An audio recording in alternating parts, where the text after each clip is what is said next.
সাগর থেকে 3টে তিমি মাছ নিয়ে এসছি, আর 2টা হাঙ্গর আসতেছে ইনশাল্লাহ সবার দাওয়াত। মাননীয় সদস্য সকলকে আহ্বান করছি, আজকের এই নামাজ, জুমার নামাজ আমরা এখানে মসজিদে পড়বো ইনশাল্লাহ। সবাই সেখানে একত্রিত হবেন। জুমার নামাজের বাদে আমাদের একটু আপ্যায়নের ব্যবস্থা আছে, যেহেতু আমরা বিকেলে সেশন করব, তো এখান থেকে সবাইকে এলডি হলে দাওয়াত করছি নামাজের বাদে। মাননীয় স্পিকার, আপনাকে ধন্যবাদ। মাননীয় চিফ হুইপ। আমি আপ্যায়নের কথা বলছি, আমার বন্ধুরা সবাই বলছে বলেন মধ্যাহ্নভোজ, সুতরাং মধ্যাহ্নভোজের ব্যবস্থা করাই হবে ইনশাল্লাহ।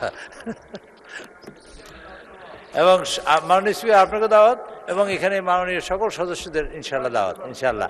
এলডি হলে বলেছি, এলডি হলে আপনার নামাজের বাদে আমরা সেখানে যাবো ইনশাল্লাহ। ভাই আপ্যায়নে সবই হয়। মাননীয় সদস্যবৃন্দ, এই সাগর থেকে 3টে তিমি মাছ নিয়ে এসছি, আর 2টা হাঙ্গর আসতেছে ইনশাল্লাহ সবার দাওয়াত। মাননীয় সদস্যবৃন্দ, সংসদের মসজিদে জুমার নামাজ এর জামাত 1টা 15 মিনিটে অনুষ্ঠিত হবে।